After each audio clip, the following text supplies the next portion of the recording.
set2. And that's what the fans say about him. That's what the Korean fans, the Korean commentators are saying. Is just he's consistent and he's got composure.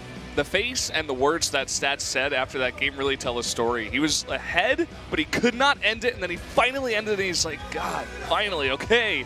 Finally ended that one. Let's see how he does here in game number 2 on Dasan Station.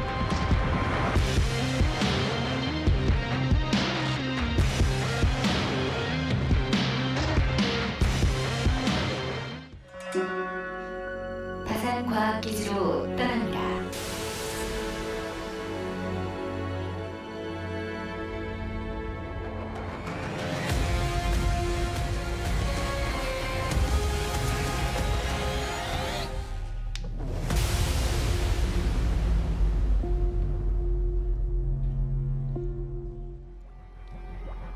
Welcome to Dasan Station for map number 2, down in the bottom right-ish location. The Purple Protoss winning that last one. It is Stats. And his opponent to the top left in green, the Terran player Maru. I'm sure he's got something planned for this upcoming push here, or excuse me, map, where we will likely see a push. I was trying to allude to the fact that there would likely be a push on this map because this map has such a short rust distance. I was talking, I think I was casting with Rapper when I said this, but talking about how this map reminds me of Bloodbath and Brood War's tiny map. I mean, it's not quite as small as Bloodbath, but like this map is just so small that rushes, pushes, drops, Mutilis play, it's all so fast, happens so quick. Stats' play in the PvZ matchup and the base trade we saw earlier was absolutely incredible on this map. It was insane how well he played in that situation versus a Zerg player who was on him with Mutilis. Very impressive. Yeah. And that's the kind of exciting game you sometimes see on this map, but in this matchup, I don't know if you can call Bjorn's gold that he took a third base, but we don't ever really get to see third bases on this map in this matchup. Yeah. What do you see out of turns on this map? You see Cyclones. You see Liberators. You see bunkers. You know, it depends on how crazy, how all-in they want to get with it. But generally, as the Terran, it's kind of like Frozen Temple, except they don't have a natural on the low ground, but you can get there quicker, so you can still put on that pressure very early on in the game. Nice scout here, actually, with that SCV. Just going to stroll on through the Protoss base and see the robotics tech. Just waltzing in. You know, the bunkers, the Cyclones, the tech you're talking about, the Liberators, it's really reminiscent of play we saw in 2010 and 2011. It was a game actually I watched this morning that was posted to the subreddit, the StarCraft subreddit, about it was Tester versus Hyperdub back in the open seasons, and we saw this kind of bunker-esque push, and it was very reminiscent of what we saw Maru do versus Classic, just 2 days ago, in 6 years later, basically. And this type of style is very difficult to deal with for us. But if you're composed, if you basically just keep yourself calm, you micro correctly, you can hold this stuff off. But these pushes are so powerful.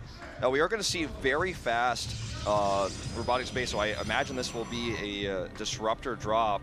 And Maru is powering up an army here. He does have that factory set to make some Liberators as well here, or potentially Siege Tanks. Okay, it's going to be the Siege Tank variation.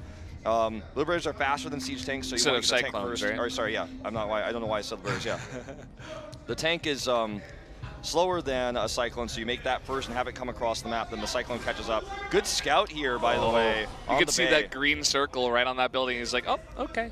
You got a robotics bay on the way. All right, I'll prepare for those disruptors. And yeah, I mean, it's going to be this drop here. 1 Widowmine, 6 Marines. We've seen this many times before. I haven't seen it too much on this map, but I imagine it should be quite strong because you can get to the opponent's base very fast before they have too much tech.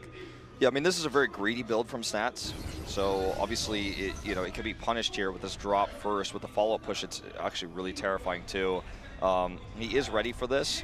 Now, disruptors are hard to use defensively in mineral lines because obviously there's the risk that you actually kill your own probes as well. Stats is a great Liberator control player, so he probably shouldn't have too much problems with that. However, the other thing about the disruptors. I don't know why I keep saying liberators. I wasn't going to say anything this sec, but I was like, this is becoming a meme, man. I know, it's going to become every a meme. unit in the game is a liberator. The disruptors are the unit I'm talking about. The disruptors can kill groups of Marines that are clumped up like this on an attack very easily. And obviously siege tanks, if they're in siege mode, cannot dodge that. Now here are the bunkers coming up here.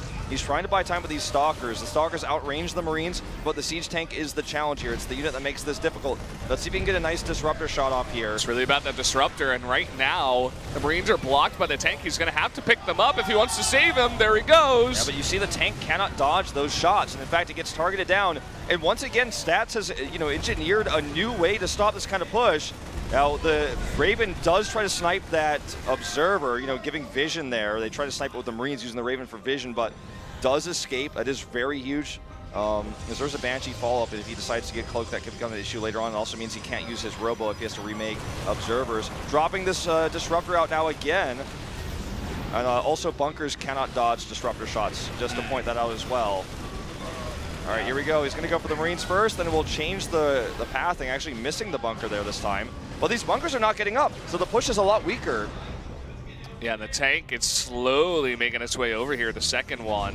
Nice pickup once again. The Banshee add-in is kind of cute, but there's a lot of stalkers out here getting so much damage on that tank before it even sieged up. All right, dropship micro here on both sides to actually keep these expensive units alive. Here goes another disruptor shot. He can't dodge that with a tank. It goes down. He could have picked it up. He was kind of trying to decide, do I save the Marines, do I save the tank? And it was like a game of chicken, and Stats won. He kills the tank. There's another tank here, though. All right, he's going to pick up. Oh, it doesn't pick up that tank either. The Disruptor dies as well. There's only one left over. Yeah, this Banshee is also going to be very important because he needs anti-air to deal with that, so he can't just warp into depths. He needs to maintain stalkers as well. You can see Stats has a gas problem right now. He did not take the assimilers to the back. He's actually just going to aggressively go for this. The Banshee's targeted down. I don't think that shot ended up going off. I don't think it hit anything. Yeah. If it did get off. I mean, it was in between the tank and the Marines, almost as if Stats was hesitating there, and he gets no damage, and now it looks like Maru just has too many units here. This push just becomes so powerful on this map after you get a few sets of units in. I mean, he's lost his gateway here. His Cybernetics core is unpowered. He's just going to commit to one more fight. Prism at the front, fighting with probes here. I don't think this is going to work out, though, in the end. Looks like Maru will win yet again on Dawson Station with an aggressive siege tank push. GG. GG, nicely done by Maru, evening up the series 1-1 now. There you go, Dawson Station. You get that tiny snowball. You take one unit out, a couple of missed disruptor shots, and all of a sudden the Terran just runs away with it. It was looking really good for Stats early on. Sniping the tank, killing the Widow Mine, stopping the bunkers from getting up, forcing the units back, forcing the Marines to jump in and out of the dropship. But in the end, Maru just had too many units and Stats got too far behind. It's a very greedy, gas-intensive build that he's done.